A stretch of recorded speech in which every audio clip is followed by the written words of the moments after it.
96 தத்துவங்கள்.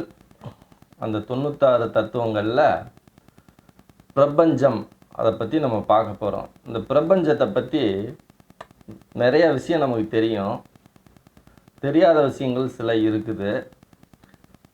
அந்த பிரபஞ்சத்துக்கும் நம்ம உடம்புக்கும் என்ன சம்பந்தம் இருக்குது அப்படிங்கிறதையும் இந்த பதிவில் பார்க்கணும். 96 தத்துவங்கள், அதில் பிரபஞ்சம். ஓகே,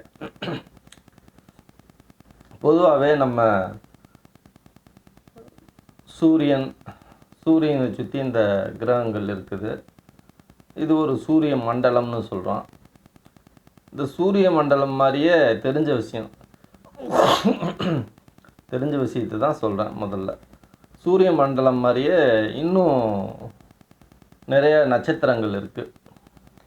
நம்ம ஆன்மீகத்தைப்படி 27 லோகங்கள் இருக்குது, 27 நட்சத்திரங்கள், மிகவும் சக்தி வாய்ந்த நட்சத்திரங்கள் ஒவ்வொரு சூரியனும் மாதிரி. ஆனால் இந்த சூரியனை விட பெரிய சூரியன் அதெல்லாம். அதுவும் அந்த நட்சத்திரமும் சூரியன் தான். அப்போ 27 நட்சத்திரங்கள், 28 நட்சத்திரங்கள் இருக்குது. நல்லா அக்யூரேட்டாக கணக்கு எடுத்து வச்சுருக்காங்க. அப்போ 28 நட்சத்திரங்களில் அந்த முக்கியமாக 27 நட்சத்திரங்களில் மனுஷன் இருப்பான் அப்படிங்கிற, நம்மளை மாதிரி உயிரினங்கள் இருக்கும் அப்படிங்கிற ஒரு ஐதீகமும் இருக்குது. ஏன்னா இந்த பூமி மாதிரி கிரகம் இருந்ததுன்னு வைங்களேன், வேற ஒரு சூரிய மண்டலத்தில் அதில் இருக்கும் வாய்ப்பு இருக்குது. அது இல்லாமல் இந்த சூரிய மண்டலங்கள்லாம் சேர்ந்து இந்த 27 நட்சத்திரங்கள் இருக்குல்ல, அதெல்லாம் ஒரு சூரியனை, இந்த பூமியோட சேர்ந்து 28 நட்சத்திரம். அந்த 28 சூரியனும் சேர்ந்து ஒரே ஒரு கேலக்ஸி, ஒரு சர்க்கிள். அது ஒரு மண்டலம் மாதிரி. அது ஒரு மண்டலத்தில் தான் இத்தனை சூரியன்களும் ஒன்றா இருக்குது, ஒரு குரூப்பாக இருக்குது.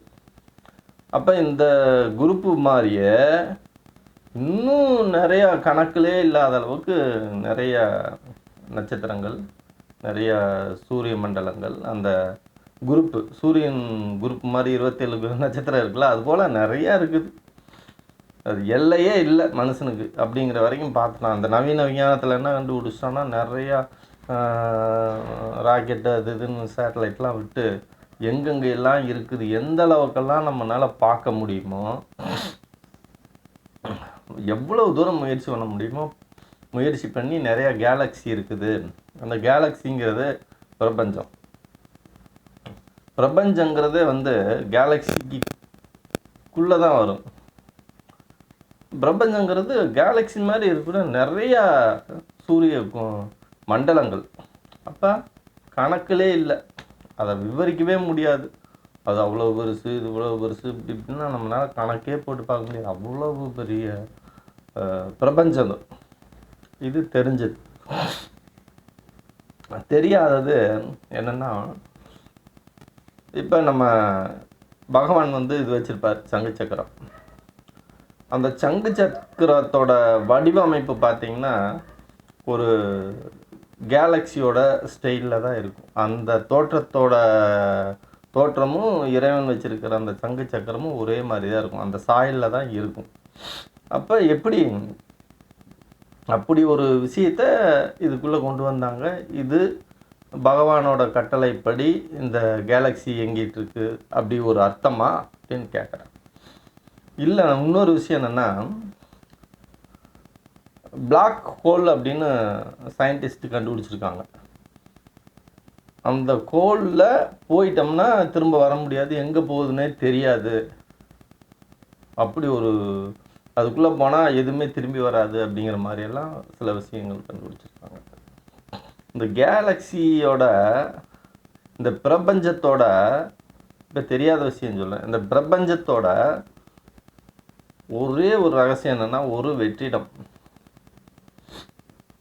எந்த ஒரு நீங்கள் ஒவ்வொரு அணுவிலிருந்து நீங்கள் எவ்வளவு பெரிய விஷயத்தை எடுத்துகிட்டு போனீங்கனாலும் ஒரு வெற்றிடம், உடலில் இருக்கிற செல்லுலேருந்து எவ்வளோ பெரிய விஷயத்தை எடுத்துக்கிட்டிங்கனாலும் உடச்சி எல்லாம் சுக்குநூறாக பார்த்தீங்கனாலும் அந்த அணுவுக்குள்ளே சின்ன சின்ன வெற்றிடம், ஒரு சின்ன வெற்றிடம் இருக்குது. விதைகள் தான் மனுஷன் உருவாகவே காரணம். அதுபோல் ஒவ்வொரு விஷயத்துலேயும் அந்த வெற்றிடம் இருக்குது. அதே போல் நம்ம தலையில் ஒரு வெற்றிடம் இருக்குல்ல, அதுபோல் அந்த வெற்றிடத்தை சுற்றி தான் இந்த நட்சத்திர மண்டலங்கள்லாம் சுற்றி வருது. வெற்றிடம் இல்லைன்னா அந்த நட்சத்திரமே சுத்தாது. அந்த வெற்றிடத்தை வச்சு தான், வெற்றிடத்தில் என்ன இருக்குன்னு தெரியல, அதுதான் இறைவனா அப்படிங்கிறதும் புரியல. அந்த வெற்றிடத்தை பேஸ் பண்ணி தான் என்ன பண்ணுது, எல்லா கேலக்ஸி நட்சத்திரங்கள்லாம் அந்த ஒவ்வொரு கேலக்ஸி இருக்குது அப்படின்னா, ஒரு நட்சத்திர மண்டலங்கள் இருக்குது அப்படின்னா, அந்த நட்சத்திர மண்டலத்தில் வந்து ஒரே ஒரு எப்படி ஒரு விஷயம் இருக்குது. அந்த விஷயத்தை சுற்றி அப்படியே சுற்றி வருது. ஆனால் நமக்கு இந்த இதுவங்கள்லாம் எடுத்து பார்க்கும்போது என்ன தெரியுதுன்னா, இந்த கேலக்ஸியை சுற்றி இருக்கிற நட்சத்திரத்தோட வெளிச்சத்தில் அந்த மையப்பகுதியில் இருக்கிற அந்த இருட்டு யாருக்கு தெரியாது. ஆனால் இவங்க போட்டா பிடிக்கும்போது என்ன தெரியும், சேட்டலைட் விட்டு பிடிக்கிறாங்க. அப்போ என்ன தெரியுதுன்னா, ஒரே வெளிச்சமாக தான் தெரியும். அந்த மையப்பகுதியான இருட்டு வந்து கண்ணுக்கு தெரியாது. அதுதான் மையம். அந்த மையத்தை சுற்றி தான் அந்த நட்சத்திர மண்டலங்களே சுற்றி வருது. இது வந்து அப்படியே விரிவடைஞ்சு ஒரு எல்லை இருக்குது. எந்த ஒரு விஷயம் தோன்றினாலும் அதுக்கு ஒரு முடிவு இருக்குது. அப்போ அதுவும் வளர்ச்சி அடைஞ்சிக்கிட்டே விரிவடைஞ்சிக்கிட்டே வர்றதுக்கு வாய்ப்பு இருக்குது. அது கொஞ்சம் கொஞ்சம் பெருசாகலாம், அதில் ஆகி இறக்கலாம். அதுக்கு ஒரு முடிவு உண்டு. அது என்னென்னு நம்மளாலலாம் சும்மா சாதாரணமாக இன்னும் சயின்டிஸ்ட்டு ஆராய்ச்சி பண்ணிகிட்டு இருந்தாலும் அந்த வெளிச்சத்தை தான் பார்க்க முடியுமே தவிர அந்த இருட்டை வந்து நம்மளால் கால்குலேஷன் பண்ண முடியாது. இருட்டுக்குள்ளே போய் போட்டால் போச்சுன்னா என்ன தெரியும், ஒன்றும் தெரியாது. அதே போல் நம்ம மண்டைக்குள்ளே கூட பார்த்திங்கன்னா இவ்வளோ பெரிய வெற்றிடம் இருக்குது கட்டு மண்டையில். அந்த வெற்றிடத்தை சுற்றி தான் மூளை இருக்குது, பெரிய மூளைக்குள்ளே தான் எல்லா செல்களும் கனெக்டிவிட்டியில் சர்க்கிளாக அப்படியே ஒன்றுக்கு ஒன்று கனெக்டிவிட்டி ஆகிருக்கு. அதே போல் ஒவ்வொரு சூரியனுக்கும் இன்னொரு சூரியனுக்கும் தன்னோட பவரை வந்து இன்வைட் பண்ணி ட்ரான்ஸ்ஃபர் பண்ணிகிட்டே இருக்குது. அது இன்னும் சயின்ஸில் கண்டுபிடிக்கல, கண்டுபிடிப்பாங்க, கூடிய விரைவில் கண்டுபிடிச்சிடுவாங்க. அது என்னென்னா, ஒரு சூரியன் இருக்குன்னா அந்த சூரியனோட ஈர்ப்பு விசை இருக்குல்ல, அது இன்னொரு சூரியனுக்கும் இருக்குது. ஒன்று ட்ரான்ஸ்ஃபர் பண்ணுது. ஒரு வெளிச்சத்தை வாங்கி, ஒரு ஏதோ வெளிச்சம்னு சொல்ல முடியாது, ஒரு எஃபெக்ட் ஈர்ப்பு விசையை வாங்கி அது ட்ரான்ஸ்ஃபர் பண்ணுது. அது வாங்கி இன்னொரு பக்கம் ட்ரான்ஸ்ஃபர் பண்ணுது. அப்படியே ரொட்டேஷனாக அந்த ஈர்ப்பு விசை வந்து ட்ரான்ஸ்ஃபர் ஆகிட்டே இருக்குது, சுற்றிக்கிட்டே இருக்குது, அங்கே இங்கேயும் கிராஸ் ஆகிட்டே இருக்குது. அதனால தான் இந்த நட்சத்திர மண்டலங்கள்லாம் ஒன்றா இருக்கிறதுக்கு அதுதான் காரணம். இல்லைன்னா இதெல்லாம் தனித்தனியாக போயிடும் எங்கிட்டாவது. அது ஏன் ஒன்றாவே ஒரு மண்டலமாக சுற்றிட்டு வருதுன்னா, கேலக்ஸி அப்படின்னு சொல்கிற சயின்ஸ் மூலிமா பார்த்துருக்காங்க. ஏன் சுற்றிகிட்டே வருதுன்னா, மையக்கரு அந்த இருட்டை சுற்றி நட்சத்திரங்கள்லாம் தனித்தனியாக இருந்தாலும் ஒன்றுக்குள்ளே ஒன்று ஈர்ப்பு விசையை பரிமாறிக்கிட்டே இருக்குது. இப்படி ஒரு விஷயம் நடந்துக்கிட்டு இருக்கு. ஓகே, சரி, தெரிஞ்சது ஓரளவு தெரியாது. இந்த பிரபஞ்சம் நமக்கு உடம்புல எப்படி செயல்படுது? நமக்கு 7 சக்கரம் இருக்குது. மையப்பகுதி அநாகத சக்கரம், கீழே வந்து 3 சக்கரம் இருக்குது. சுவாதிஷ்டானம், மூலாதாரம், சுவாதிஷ்டானம், மணிப்பூரகம், மேலே விசுத்தி, ஆக்னி, சகசாரம். இப்போ மேலே இந்த விசுத்தி சக்கரம் வந்து இந்த இடத்துல இருந்தே இதுக்கு மேலே கழுத்துக்கு மேலேயே வந்து இந்த பிரபஞ்ச சக்தியோட ஆற்றலில் தான் நம்ம இயங்கிட்டு இருக்கோம். நம்ம எல்லோரும் நினச்சிக்கிறாங்க எல்லாம் அவன் செயல்படி அவன் நினைக்கிற மாதிரி அவன் நினச்சபடி வாழ்ந்துக்கிட்டு இருக்கான், நான் நினச்சதான் இந்த உலகத்தில் நடக்குது அப்படிங்கிற மாதிரி என்னமோ கற்பனையில் சுற்றிட்டு இருக்கோம். ஆனால் ஒன்றுமே கிடையாது. ஏன்னா சூரியனோட எனர்ஜியில் தான் இந்த கிரகங்கள்லாம் சுற்றி வந்துக்கிட்டு இருக்கு. இன்னொரு சூரியனுக்குமே எஃபெக்ட் இருக்குது, ஈர்ப்பு சக்தி இருக்குது. அது இல்லாமல் அந்த டார்க் எனர்ஜியில் அதுதான் பிரபஞ்சம். அந்த இருட்டில் அந்த இருட்டுக்கும் சூரியனுக்கும் ஒரு எஃபெக்ட் இருக்குது. இருட்டோட மையப்பகுதி தான் அந்த சூரியனுக்கெல்லாம் சேர்ந்து சுற்றி வந்துகிட்டு இருக்கு. அப்போ நம்ம தலை என்னன்னு கேட்டிங்கன்னா, நம்ம தலை வந்து ஒரு சின்ன மைக்ரோன்னு சொல்ல முடியாது, எவ்வளவோ சின்ன ஒரு சூரியன் மாதிரி தலை நம்ம தலை. நம்ம தலை வந்து ஒரு லைட்டில் தான் உள்ள அந்த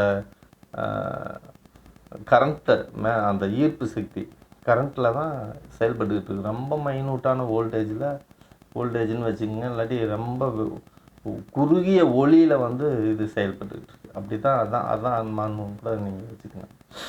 அப்போ அந்த சின்ன ஒளியில் தான் நம்ம சூரியன். இந்த தலை வந்து என்ன ஆகுதுன்னா நம்மளோட கண்ட்ரோலில் இல்லை, சூரியனோட கண்ட்ரோலில் நேராக சகஸ்காரம். அந்த சகஸ்காரத்தோட மைய பகுதியே அந்த சூரியனோட எஃபெக்ட்டு. கொஞ்சம் ஹீட் ஜாஸ்தி ஆச்சுன்னு வைங்களேன், அவ்வளோ மயக்கம் போட்டுருவோம், கிருன்னு வந்து சுற்றி கீழே விழுந்துருவோம். அப்படி இருக்கும்போது அதனோட சக்தியில் தான் அந்த மண்டையே செயல்படுது. சுற்றி இருக்கக்கூடிய கிரகங்களோட ஈர்ப்பு சக்தியில் நம்ம தலையில் பிறக்கும் போதே ஒரு சக்தி இருக்கும். சக்திக்கு தகுந்த மாதிரி தான் ஓட முடியும், உட்கார முடியும், எந்திரிக்க முடியும். அதுபோல் இயல்பாகவே பிறக்கும்போது நமக்கு இவ்வளவு தான் சக்தி, இந்த தலைக்கு இந்த மண்டையில் இவ்வளவு தான் சக்தி இருக்குதுன்னு இறைவன் வந்து படைச்சிருக்கான். அப்போ அதுக்கு தகுந்த மாதிரி தான் நம்ம எஃபெக்ட் இருக்குது. ஆக்னேய சக்கரமும் விசுத்தியும் இதுக்கு சப்போர்ட்டேடு தான், அது வாங்கி ட்ரான்ஸ்ஃபர் பண்ணது ரெண்டுக்கும், அவ்வளோதான். ஏன்னா இது சூரியனோட அந்த பிரபஞ்சத்தோட எஃபெக்டில் தான் அந்த தலை வந்து சுற்றிட்டு இருக்கு.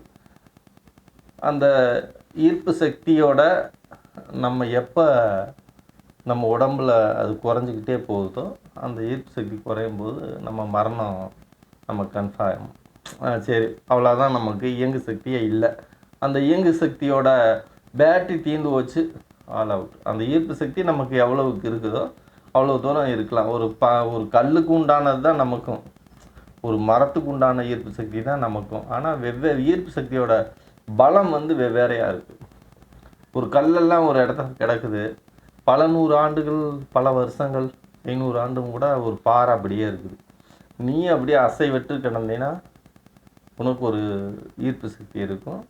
உன்னோட இதயம் துடிக்கிறது இல்லாமல் ஸ்டாப் ஆகி, ஆனால் உயிரோட்டமாகவே நீயும் பல 100 ஆண்டுகள் இருக்கலாம், 1000 ஆண்டுகளுக்கு மேலே கூட இருக்கலாம். அதுக்கு பெரிய பெரிய கணக்குகள்.